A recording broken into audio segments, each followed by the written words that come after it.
Good morning to all of you. Now we will start our task 1, and task 1 is the diagram below shows the process by which bricks are manufactured for the building industry. हाँ जी रजे साडे कोल अज process chart mention किया होया दिता होया इन्हां ने इहदे विच दस्सिया brick किवें बनदियां ने ब्रिक मेकिंग इट्टां किवें बनाईयां जांदियां ने ठीक है जी। फस्ट रजे इन्हां ने दस्सिया होया एक डिगर दे नाल खुदाई करन वाला डिगर खुदाई की जाती है ठीक है।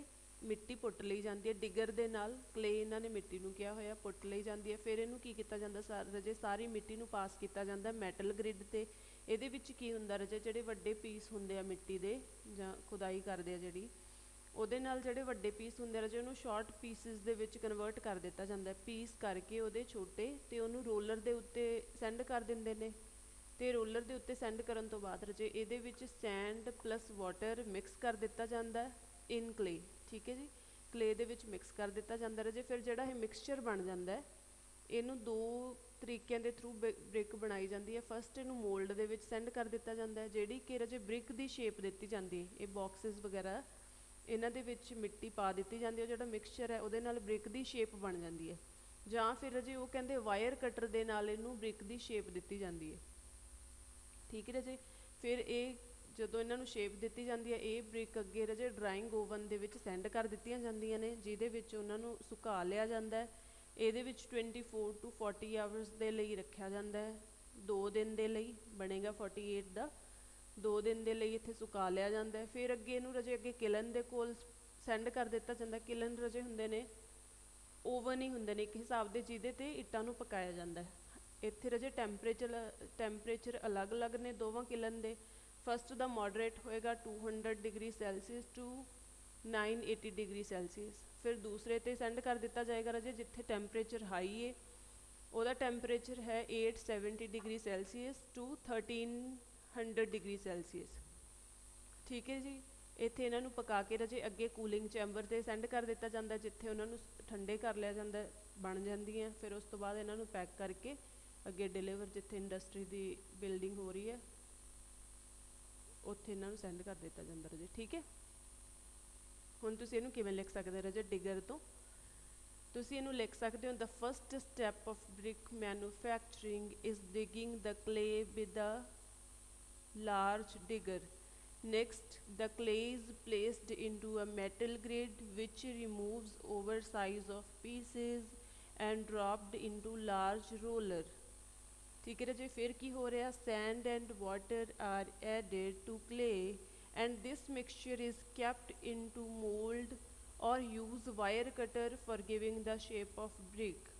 The next step is collecting all the bricks and then sent to drying oven and kept there for 24 to 48 hours ठीक है जी। इत्थे रखा जाता रजे 2 दिन दे लई।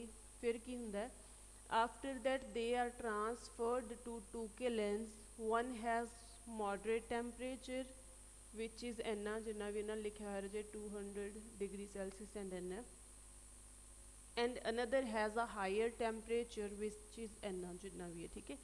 then hot bricks are stored in a cooling chamber for 48 to 72 hours ठीक है जी। फिर इत्थे रखा जाता and final stage is packaging of brick and they are ready for use ठीक है जी। ये सी अपना प्रोसेस चार्ट के इट्टां दी बनाई किवें हुंदी है रजे इट्टां किवें तैयार कीतियां जांदियां ने क्लीयर ओके जी। हुण साडा सैकेंड टास्क की है कहंदे nowadays more and more people read news on the internet nevertheless newspapers will remain an important source of news and information for the majority of people. Do you agree or disagree with this statement? हाँ जी कहंदे अजकल जिहड़े रजे ज़्यादा लोग ने वो internet तो ही news पढ़ रहे हैं फिर भी कहते न्यूज़पेपर है जोड़ा उस इंपॉर्टेंट सोर्स रहूगा प्राइमरी सोर्स रहूगा न्यूज़ का इन फ्यूचर मेजोरिटी ऑफ लोगों के लिए विल रिमेन मतलब in future they which newspaper would remain a primary source of news for the public in the future ठीक है जी कि लोगों के लिए ये सोर्स होगा न्यूज़पेपर तुसी इस चीज़ नाल अग्री करते हो डिसअग्री करते हो ठीक है रजे, जे तो असी अग्री करते हैं फिर असी की लिख सकते हैं रजे कि हाँ जी न्यूज़पेपर ही लोग पढ़नगे, क्योंकि कुछ लोग ने जोड़े हैबिचुअल हो चुके ने न्यूज़पेपर पढ़न दे, क्योंकि उन्होंने आदत बन चुकी है, उन्होंने फस्ट प्रैफरेंस ही न्यूज़पेपर पढ़ना है। ठीक है जी, लिख सकते हो it would be the people's preference to read newspaper as they have become habitual of reading newspaper. ठीक है रजे, ये लिख सकते हो। या फिर लिख सकते हो कि रजे कुछ लोग अपनी आई साइट का ध्यान रखते हैं, उन्होंने ये है कि साडी आई साइट वीक ना हो स्क्रीन पर ध्यान दे के, सो इस करके they try to avoid looking at a screen to keep their eyes safe. क्योंकि रजे ये भी लिख सकते हो कोई सर्वे वगैरह कि जेडे बच्चे यंगस्टर अडल्ट मैच्योर जो भी ने वो जेडे ज़्यादा स्क्रीन फोन यूज़ करते हैं उन्होंने आई साइट ज़्यादा वीक नोटिस की जाती है एज़ कंपेयर टू अदर। ठीक है जी, एक रजे ये लिख सकते हो कि बहुत सारिया कंट्रीज़ ने जिथे इंटरनैट अवेलेबिलिटी है जी बहुत घट है या फिर एक्सपेंसिव बहुत ज़्यादा, सो ये उन्होंने लोगों के लिए ज़्यादा वधिया रहू, वो लोग अपनी प्रैफरेंस न्यूज़पेपर पढ़न ही देणगे जिथे ये इंटरनैट की जी सुविधा आ वो घट है या फिर एक्सपेंसिव है।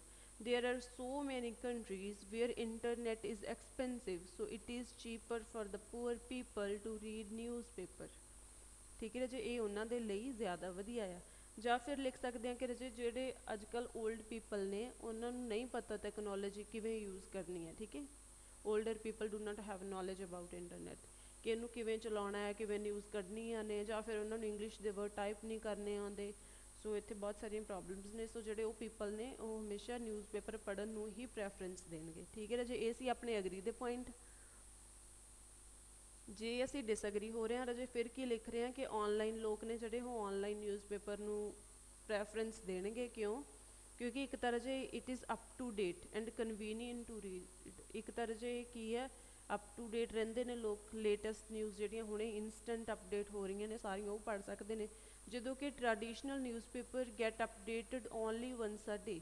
जो कि रजे जो अपना न्यूज़पेपर प्रिंटेड न्यूज़पेपर आता है एक ही होंगे दिन च एक बार आता है, अज सारे दिन दी एको बार खबर पढ़न नूं मिलदियां, जो कि असी अप टू डेट रह सकते हैं with the help of internet. ठीक है जी, फिर एक होर की है जे कोई भी टॉपिक सानू जरूरी नहीं सारा न्यूज़पेपर ही पढ़ना पैना है। जो इंटरनैट हुंदा सी जो भी वर्ड कोई जो भी मेन टॉपिक असी सर्च करना चाहते हैं तो असी वो मेनली टॉपिक सर्च कर सकते हैं।